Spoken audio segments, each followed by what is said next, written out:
Hello and welcome to Planet Waves TV. I'm Eric Francis, your friendly neighborhood astrologer, author of the Planet Waves horoscope, and host of Planet Waves FM, here with the edition for Thursday, May 8th, 2025. This edition is timed with the weekly horoscope, and the theme that I'm loosely surrounding is the full moon in the sign Scorpio, and that takes place on May 12th at 12:55:44 p.m. My astrology software does not tell me the day of the week. The 12th would be on Monday, so that's the full moon. It takes place on Monday during the day. If you are interested in the night before the full moon, the kind of maximum intensity, that would be Sunday night. So I'm going to take a look at that chart, and there's some interesting details in there. But right now, the main thing that I am focused on is the approaching conjunction of Eris and Chiron. Chiron, the faster moving point, so it's the Chiron-Eris conjunction. Chiron takes just over 50 years to go around the zodiac. Eris takes just over 500 years to go around the zodiac. So there are 10 cycles of Chiron for every cycle of Eris. And because because Eris stays in Aries for so long, this is the second conjunction of Chiron and Eris in Aries. The first one, the most recent one at all in Aries or anywhere else, was in 1971 and 1972 in the prior century. And this was the aspect that kind of sparked the 1970s on fire, in a way similar to the conjunction of Uranus and Pluto sparking the 1960s on fire. So astrology is supposed to be about things. I don't really pay much attention to what's going on in the astrologosphere. Maybe if you do, you can send me interesting things. If you see them, put them in the comments. But astrology is supposed to be something that pertains to the world in one sense, and then it pertains to the life of the individual in another sense. And this particular aspect is profoundly involved in the world and one's individual sense of self, which are very much in a kind of a convergence right now. And we know that because so many things affect us so directly. But the thing that affects us the most directly right now in our time, in this moment, is the total incursion of this thing that's being called artificial intelligence into the everyday, ordinary human realm, and then also it is being inserted and integrated into the corporate and the government realm at an extremely rapid pace. This, I think, is rolled out in 2022, late 22, with this new thing, ChatGPT. Oh, here's the new latest thing. Ooh, what's that? What's that? Well, as usual, this new thing comes on the scene, and nobody really knows what it could possibly be, or what effect it could possibly have, because we still haven't figured out the effect of electric light, and we haven't figured out the effect of the telephone, and we have not figured out the effect of radio. We have not figured out the effect of cinema. We have not figured out the effect of television. We just kind of live among all of these things. And now we have this aspect blaring, blazing, howling like a pack of huskies, saying, pay attention to what this is about. However, what this is about is difficult to spot, because what this is about involves the environment, and the environment is invisible, and the effects of the environment are often invisible, and they're often impossible to perceive, because you need to be looking for things that have never been seen before, right? How do you know?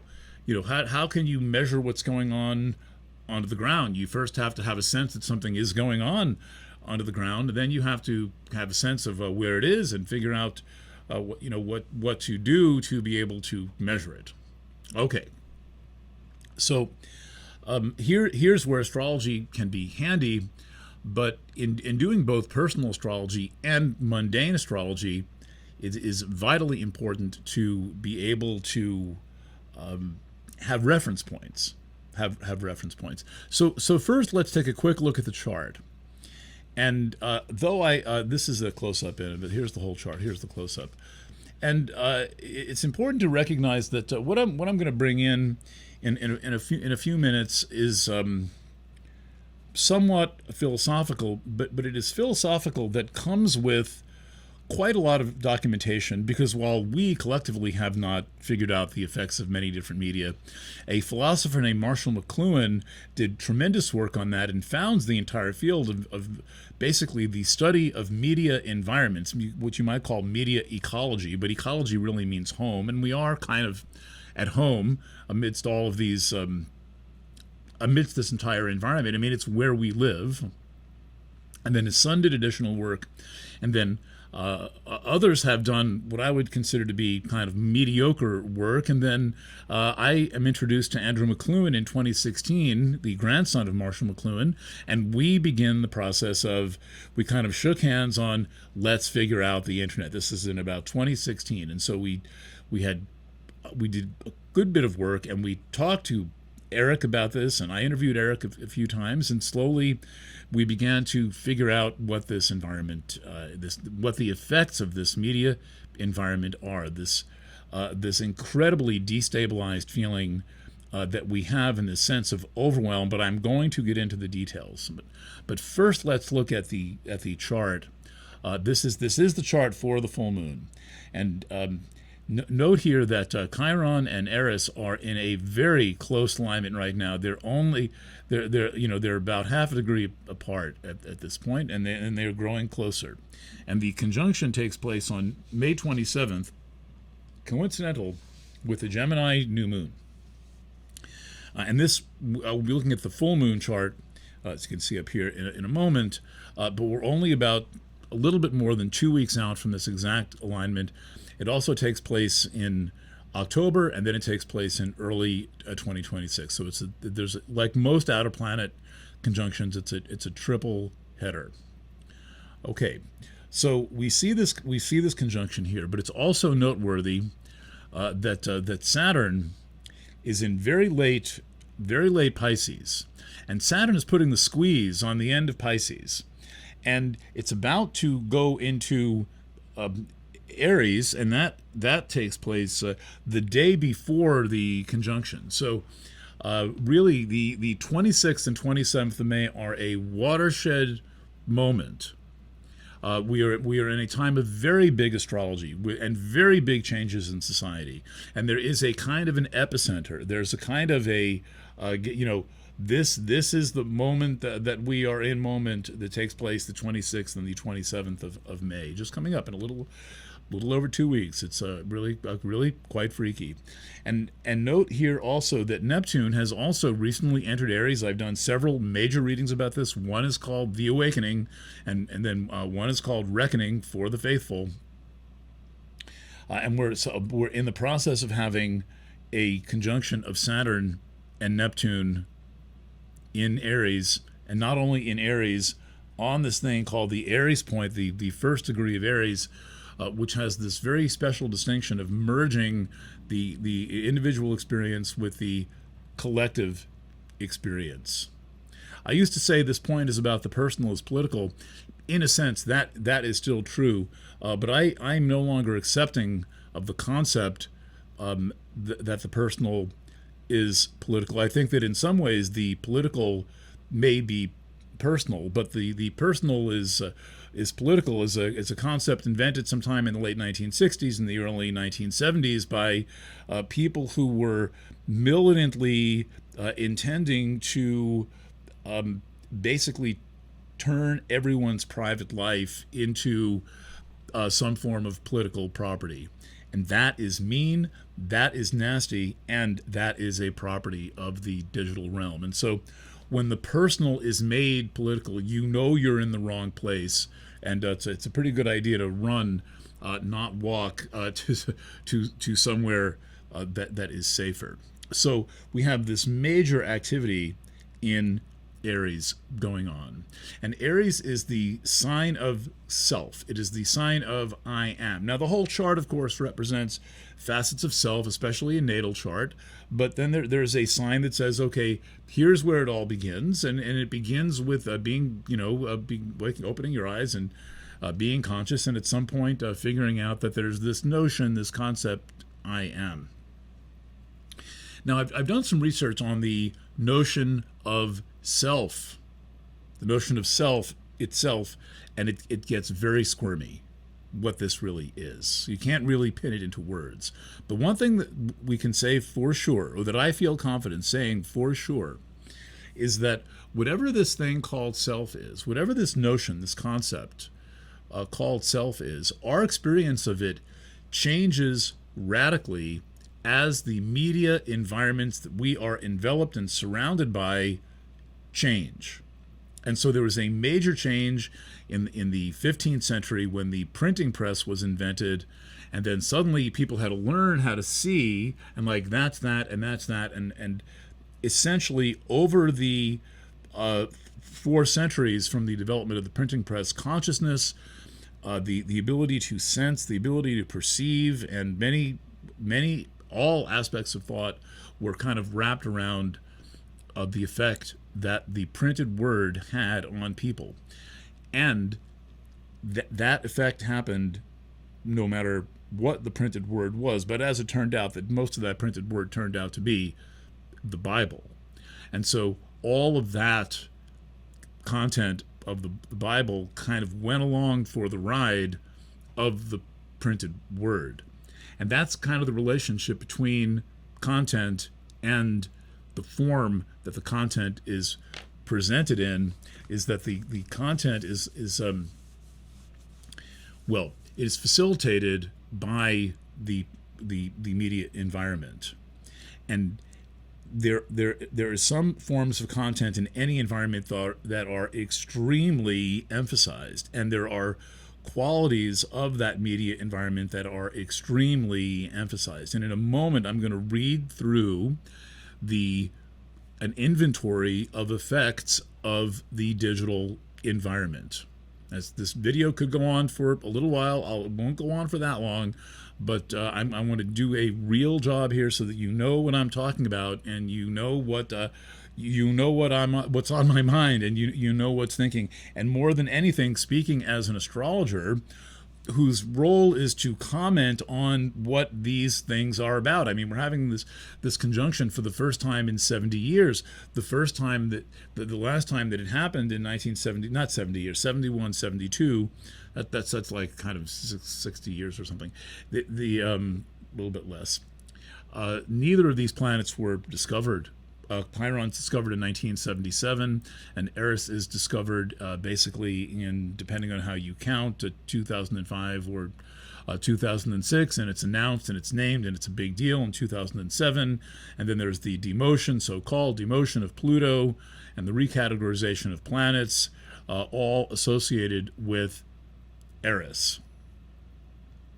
And so in my tracking of history, this is not purely theoretical, but in my tracking of historical events that involve major activity in Aries and then also major shifts in the dominant media environment, we find out that there is often something big happening in Aries at the time that there is a major shift in the media environment, and then that shift in the media environment comes with a complete and total transformation of what we think we are and who we think we are and how we express ourselves. And it's as if the ground of consciousness just shifts and then begins to influence what we think of ourselves as individuals, how we relate to one another from that standpoint, and then there's quite a bit about group dynamics. And to sum up very quickly, what the printed word did was it created individuation. It created a sense of an internal being. It took the trip from the outside and brought it into the inside. And then, as the electronic media era began, particularly with radio, in the 1920s, all of that work of individuation and having a sense of one's inner being unraveled overnight under the influence of radio, and society was turned back into this kind of faux tribal experience that had bore no resemblance to the inner experience that was created through, for example, book technology, reading books. And the newspaper comes after books. This creates the public. There's no concept of the public prior to newspapers, not in the sense that we think of the public with an opinion, public opinion, sway the public, whatever. This is very much a print and newspaper phenomenon.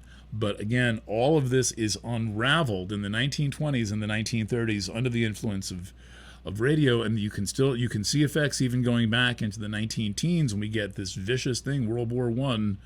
That's in the early, very, very early, the Marconi radio era, with Marconi doesn't really invent the radio. He just claims it. But not Kepler, Tesla, been thinking about Kepler a lot today. Tesla invents the radio, and Marconi steals all the components, and we wind up with World War I and World War II. It's absolutely hellacious. And humans and countries start to act as tribes. And then we get into the 70s, and we're into the first conjunction of Eris and Chiron in Aries, and we are in the thrall of the television era, and the presence of TV is shifting consciousness radically. And now, some decades later, we are in the digital era. And so it seems to me that the greatest story not being told is the actual effect of digital technology in transforming all of us and transforming society. We are being worked over completely. Nothing is the same as it was, and we casually accept the fact that, first of all, how are you watching this video? I'm sitting here in this home studio, and then every last thing we do is in some way conditioned or mediated by digital. I challenge you to tell me, except for maybe a walk in the park, what is not conditioned by digital? What can anyone do for a career that has not got something to do with digital? Last year, I visited my father in the hospital several times. The entire hospital has become a digital phenomenon. From the injection of drugs into the bloodstream to various different alarms going off when things are happening, the monitoring of vital signs. No one takes a pulse manually. It is all done through digital technology. So what's left? Butcher, baker, candlestick maker, organic farmer. I mean, even farms are using tractors that are driven by GPS and the land's mapped out by GPS. Farming has become a digital phenomenon. Perhaps, or an organic goat farm is not a digital phenomenon. So this is how completely all-encompassing this is. And so if we're going to be real about the influence of Eris and the influence of Chiron, we have to admit that we are in a total... We have been totally subsumed, completely integrated into digital technology. But we have no way to...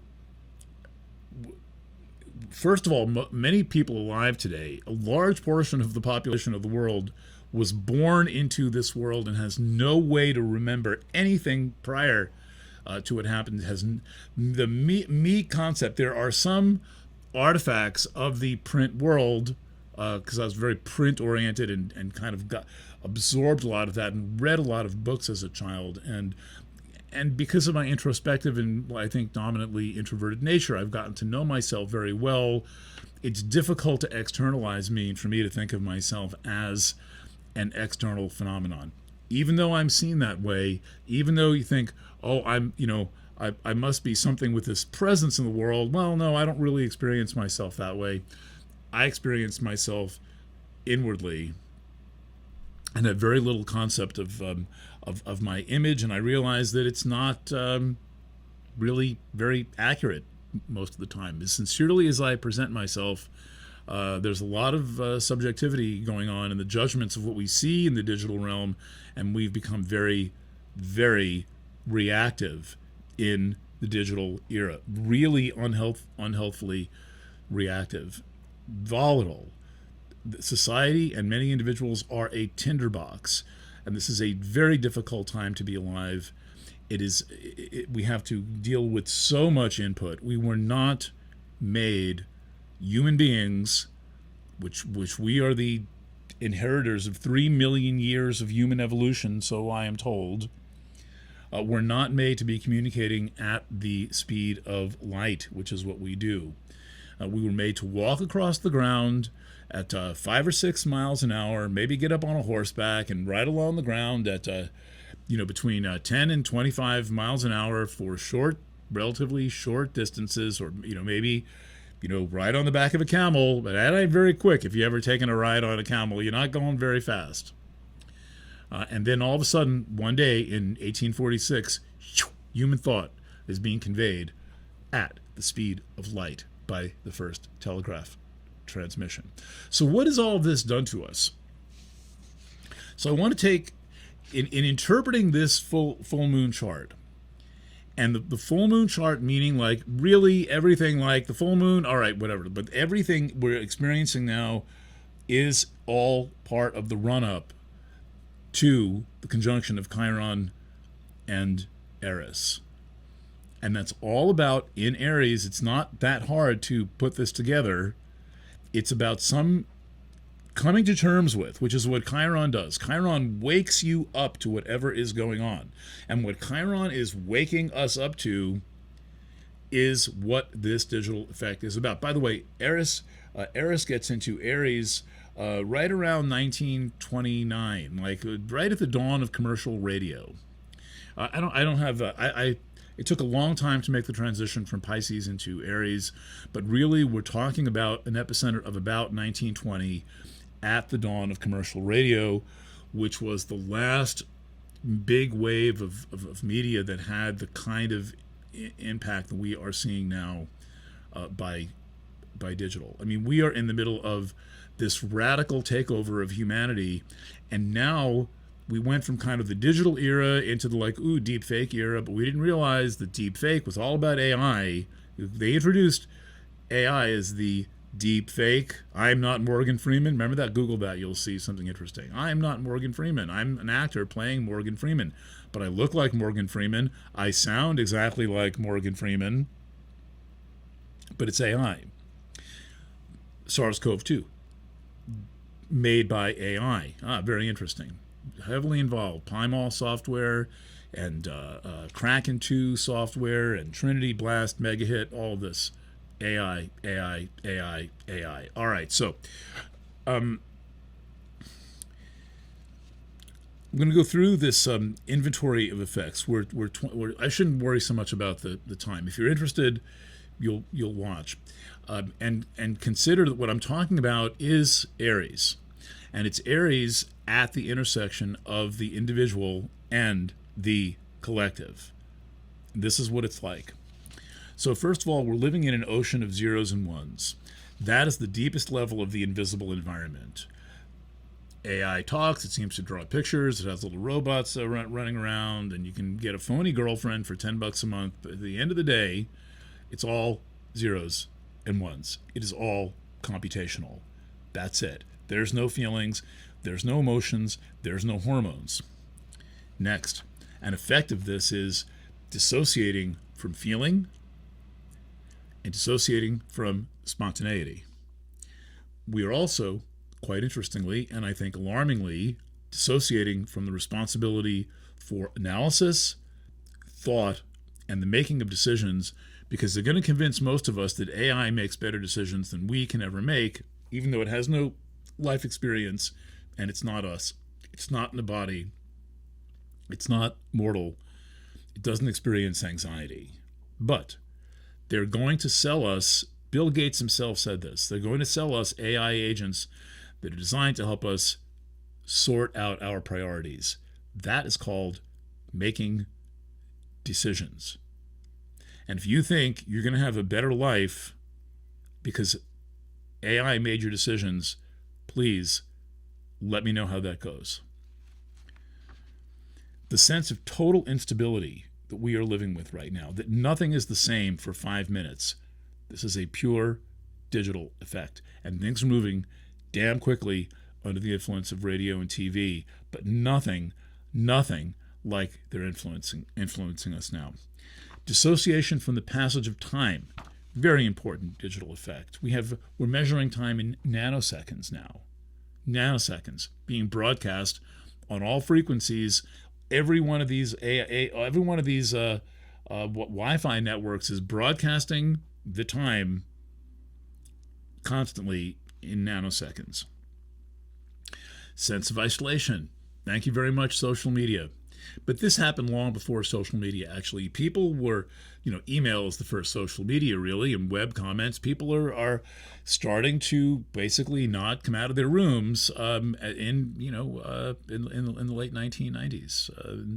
And this extends into the gaming environment, a very, very important part of the digital environment that we don't really consider very much.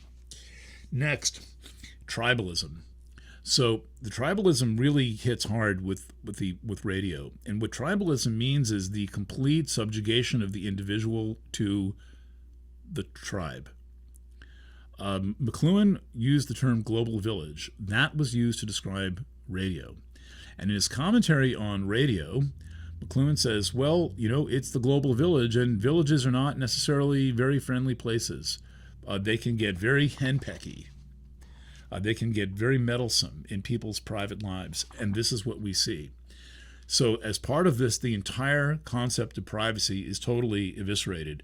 We now accept that some AI script or some upload thing we don't know about can just send all of our data up to the cloud somewhere where it will be analyzed, our photo albums and all of this. I've got 30,000 photos in my iPhone. Well, who and what has analyzed that? Plus, we're now using cloud storage. We're pushing all this stuff up to the internet. It's all being analyzed, and there is no privacy. And one of the ways that this manifests is that any text can basically end up in the New York Post. Depending on who you are and what circumstances, you think you're texting over some encrypted system or sending a private message to your girlfriend, boyfriend, or grandma. Poof. Suddenly, it's in the New York Post. And even if it's not, we think it could be. And so we know that we're living not only in a world without privacy, but in a world without the concept. The concept of privacy is the much more significant loss. Okay. Input is considered experience. We think just kind of like taking it all in. Oh, I'm just observing. We think that that's experience. That ain't experience. No. Getting up and making a cup of tea. That's experience. Walking around the block. That's experience. Going to visit the Great Pyramid at Giza. That's experience. Over the river and through the woods to grandmother's house we go. That's experience. Input. What you're experiencing now is not experience. You could make it experience if you make a response video, if you comment, if you get my phone number and call me up. Now we're moving into the realm of experience. It's not merely one-way input. And this is why I'm proposing, for both of our sake, it's so important that you enter a discussion, particularly since you watch my work, about my work, because that discussion is what could make it real for you, and what you need to, what if you value something, you need to make it real for you. Part of why I draw my charts the way that I do is I'm getting them off the damn computer and getting them into physical, real time and real life, and I spend a lot of time every day sitting here with my pencil jar, taking full ownership and taking full ownership and making each chart into an art project, which I then read and share with you. I mean, and isn't this nicer than a chart from astro.com? And I have a service where I'll do this to your chart if you want. That's called a chart set, right? Just Google it, Planet Waves chart set. All right. How about this? Speaking of chart sets, everything is a transaction. I mean, everything on the internet is considered a transaction. When I first heard that people were sending their friends Venmo bills after a dinner party, and then some columnists in the New York Times write a column about what you do when you get a bill from your friend for the dinner party, like how you handle that. That's messed up. And so what the internet does is it turns every interaction into a transaction. So even though there may seem to be obvious differences between playing on Tinder and hanging out at a NIPER conference or a singles bar or Club Med or whatever used to exist to meet people, the real difference is that if I just meet if I'm just I'm going out sipping my cocktail or my beer, and I walk up to a woman, I say, "Hi, how you doing?" That's not transactional. That's social.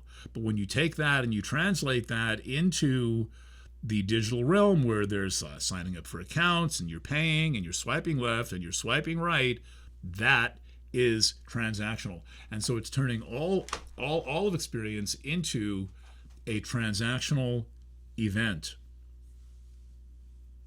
This is a very big, very serious change. How about this?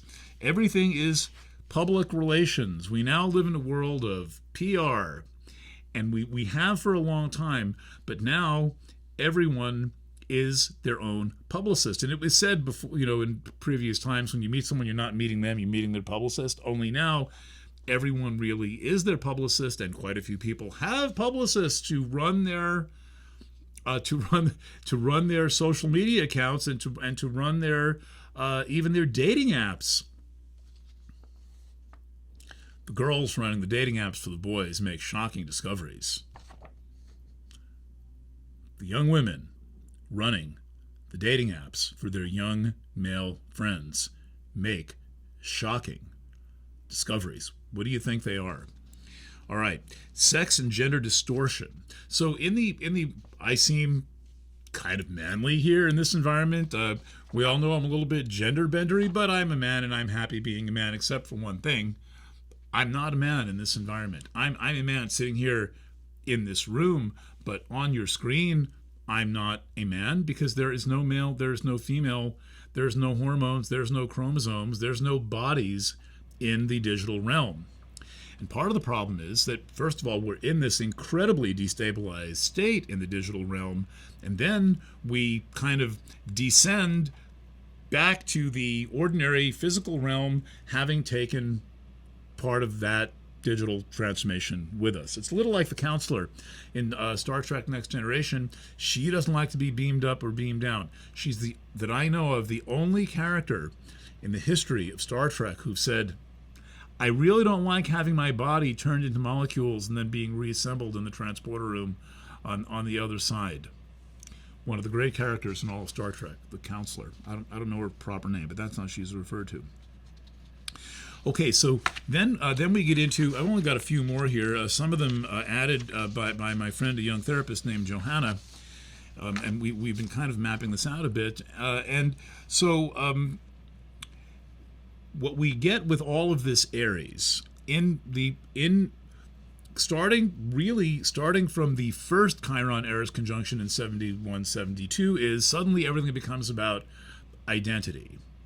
Now, there's different theories about what happened in the late 60s and the early 70s, about how the social movements got so messed up, and then suddenly we went from having like an anti-war movement and a peace movement, right? Mainly the anti-war movement grows out of the civil rights movement of the 1950s and the early 1960s. So by the March on Washington for Peace and Freedom in 1963, that's very much a civil part of the civil rights movement. Society then moves into a kind of an anti-war movement. But by the end of the 1960s and into the early 1970s, when Chiron and Eris are in Aries, we end up with a student movement, a women's movement, a black rights movement, an American Indian movement, a Puerto Rican movement, a gay rights movement, What else? I play a game making this list. Suddenly, right around the time of the Chiron-Eris conjunction, there's a million movements, and then there's all of this like, I'm part of this tribe, I'm part of this tribe, I'm part of that tribe, I'm part of the other tribe, I'm part of that tribe. I identify this way, you identify that way. This is the birth of hardcore, irrevocable identity politics, Chiron-Eris conjunction of 71-72. Okay, big one there, the New Age movement. There's a number of other movements, and what this does is it fractures any holistic sense of what a person is. Oh, I'm a New Ager. Oh, I'm doing the right thing. I go to Est. Oh, I live in an intentional community. I'm doing the right thing. And there's relatively little overlap of these things. Very little overlap of these things. An interesting example is in the intentional community movement. There was a lot of teaching midwifery. There was a bit of a retro, the back to the land movement, let's join a community. They're teaching midwifery. Feminist movement, meh. Midwife, schmidwife. Wife, schmife. I think one of the more impressive phenomena of the 60s and 70s was the rebirth of midwifery. Very, very, very important. Everyone should know a midwife, and there's not a lot of them left, real midwives. All right.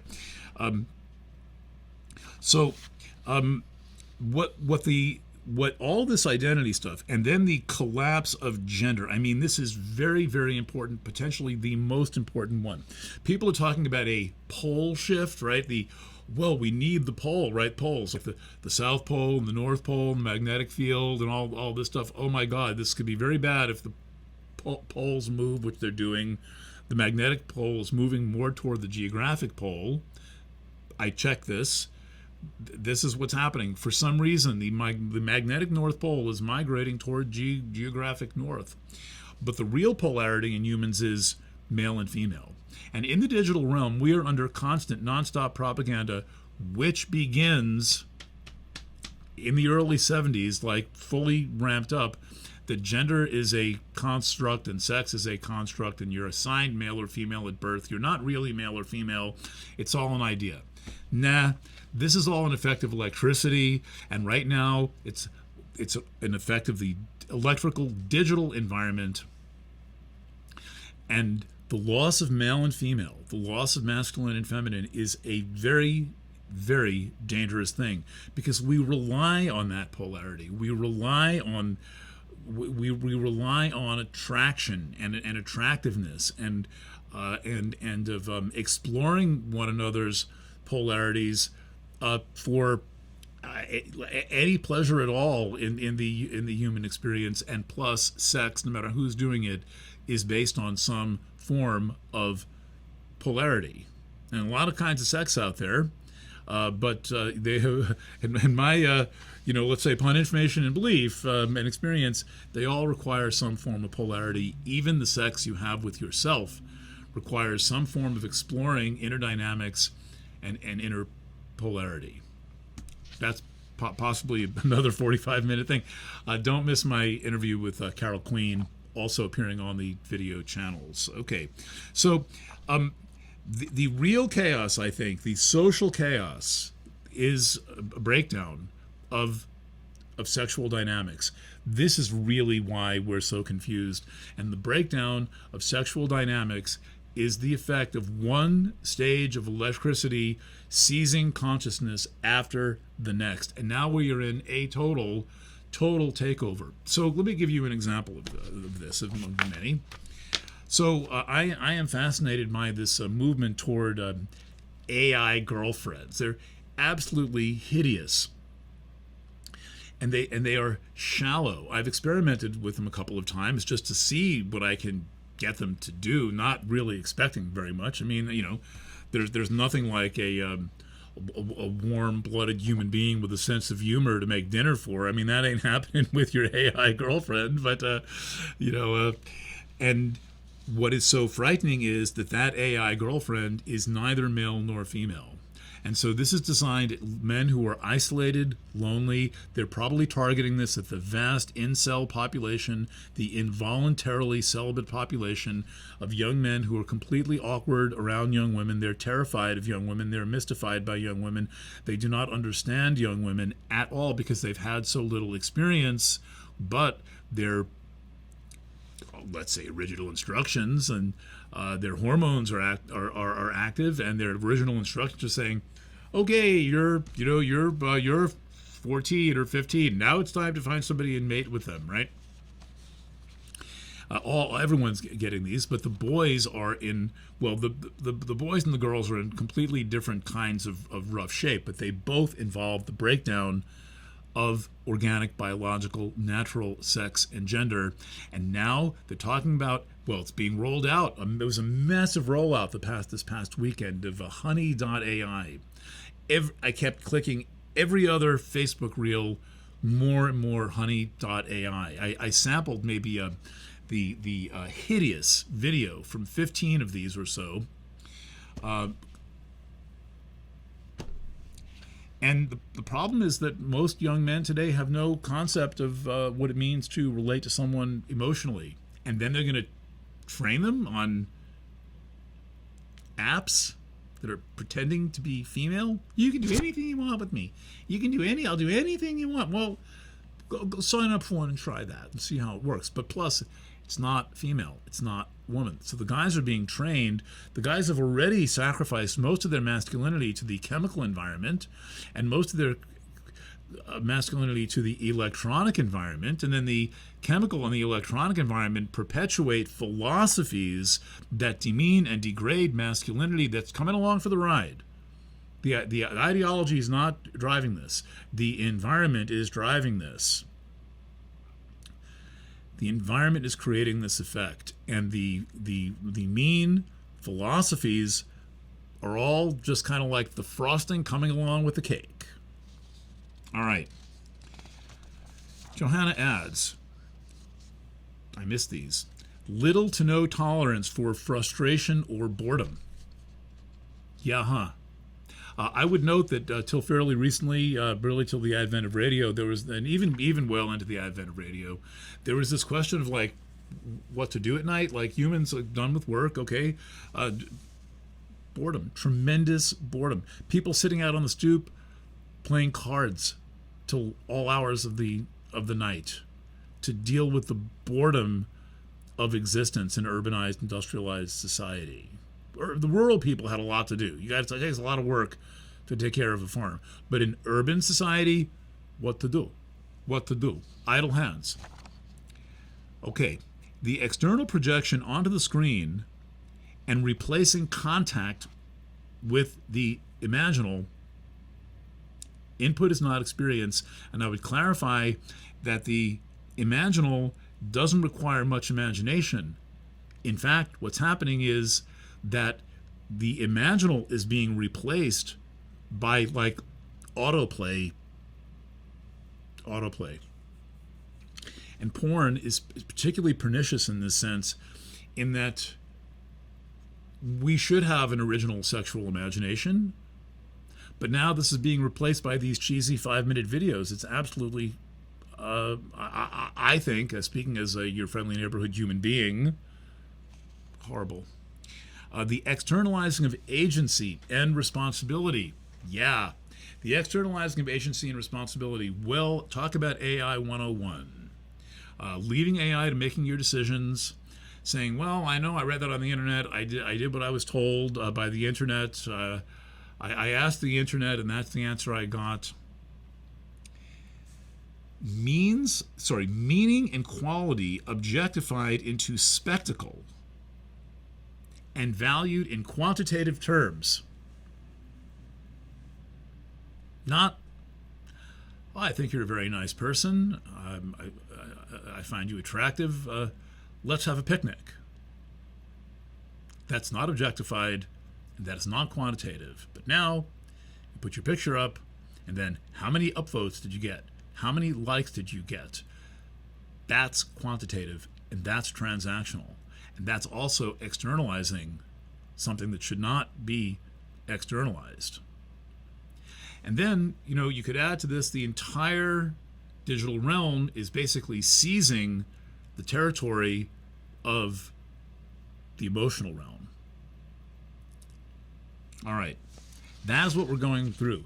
That is the conjunction. In my view, that's the conjunction of Eris and Chiron. That's what it's about. Few other factors in this chart. While we've been here 45 minutes, let's just have a couple of more bits in the chart. Venus is about to go through this thing I've been calling the family Hunger Games aspect. Let's look at a slightly bigger chart. I know you can't quite see it as well, but Venus is here. Family Hunger Games is here. This is the Salacia piece. Right there, Salacia is at 11, and Salacia is talking to this conglomeration in Capricorn. You can see I've drawn in the square there to this conglomeration in Capricorn, and this is a little old school, right? This is old fashioned. This is the collision of the individual sense of being and the individual sense of their organic, natural, innate self-sexuality against the pressures of the conditioning of the family. It's a big, usually mean collision. Next, Mercury, for this full moon, is sitting right in the discovery degree of Chiron. I don't know the arc minutes, but Chiron is in degree 3 and change. That's the pot of gold at the end of the rainbow. Barbara Hand Clow got her book titled Chiron, the Rainbow Bridge between the inner and the outer planets, from the pot of gold at the end of the rainbow. But in any event, we have an honorary Mercury Chiron conjunction in Taurus, the sign of the physical body, saying like, wake up, you still have a body, and you should be glad that you have a body. That, you're, yes, we're all sitting in the electric chair, and eventually we'll be jolted out, but you have a body, and you need your body right now. Love, honor, pay attention, nurture, take care of your body. A couple of other points also going on is in this is a Sun, a little bit loose, but nonetheless it's happening, Sun-Uranus conjunction and Moon-Uranus opposition. So Uranus and Taurus has been the electrification of the body through digital and AI in this past 7-year phase. And what often happens is, or what I've documented in the last cycle of Uranus going through Taurus and then into Gemini, documented in a book called The Awa, part of the Awakening, is that the advances going on behind the scenes when Uranus is in Taurus burst out when Uranus is in Gemini. And it often happens with the bursting out with, well, as happened last time, not often last time, because there weren't really computers before this. We'd be way back in the 19th century and something was going on, but haven't checked what exactly. Is that with Uranus in very late Taurus, we're about to see Uranus going into Gemini. That happens in July. There's this precipitation of effects and influences associated with all the technical work going on behind the scenes.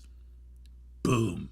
Uranus gets into Gemini, and like all these advents in computer science are born that lead to the kinds of computers that we have today. For example, that can run an application. That's Uranus and Gemini. The computer itself, using it for mathematics, cracking the German code, etc., that's Uranus and Taurus. The application, random access memory, that's Uranus and Gemini. On a personal note, one last thing. This Grand Cross is cautioning against playing politics in your relationships. Now, we've all been brainwashed, the personal is political. A lot of people think that because the personal is allegedly political, which it shouldn't be, that we can that you can play politics in your household. Very upsetting. Why don't we just relate to each other, find out how we can meet one another's needs? But because we've been so politicized by the politicization of everything private has been politicized, especially sexuality has been politicized, Sexuality means relationships. Sexuality leads to families. All of it absolutely, overwhelmingly politicized. Who knows what other way to do this? So we see the political in the square of Juno and Pallas. Juno, very activistic, kind of in Scorpio especially, the kind of jealous bitch. And scorekeeping, this is a big one of Juno, especially in Scorpio. Well, you did that 3 times. I took out the trash 5 times last month, and you took the trash out 4 times last month. Scorekeeping, that's Juno. Scorekeeping, another ridiculous thing in relationships, but it happens a lot. Square Pallas. Be careful about the political angle of this. So, if you're in any kind of a dispute or conflict with a partner, ask yourself, is this political? Like, what's going on here? Are our lives being run by, people, with a megaphone standing on a picnic table in 1972? Like, what's going on? What's going on here? Are you living your values and your priorities? But opposite Pallas is this Pramzias. I don't work with this point much, but it's the only thing, this Lithuanian deity figure, which is the only thing I could find using the basic set of 100 asteroids that Tracy set up on Serenu.com, asteroids, centaurs, trans-Neptunian points, Kuiper objects, all of that stuff. Only one thing comes in range of this Grand Cross, and that's Pramzias. I don't really know how to pronounce it, but it is juxtaposing the political and the spiritual in a nutshell. Okay, that is what I have to say to you, for you, and with you. Thank you for experiencing this video. It's good to be back in video. I had to take some time off. I set up the studio, and then I got a lot of practice, and then I just had to get out of town for a month, and so I kind of bounced around Western New York for a while and just kind of got a change of scenery. And I've got this great stick shift Subaru that likes to get on the highway and go places with me, and my horse likes me and I like it, and so it was good to do that. And I feel like I'm back in the saddle on video now. And immediately posted Wednesday, I think, is my interview conversation with Carol Queen of Good Vibrations in San Francisco, Berkeley, and Boston. All right. Thank you for being a subscriber to Planet Waves and a customer of my readings. Check it out, Astrology.Boutique. There's some very good stuff there, which is really less like a reading and more like astrotherapy. So if you are feeling like you need some insight or hearing from someone who understands you, give my work a try. Again, at the Astrology.Boutique. Please like, please comment, please subscribe to this YouTube. Lots of love. And as I say to every dog, bye for now.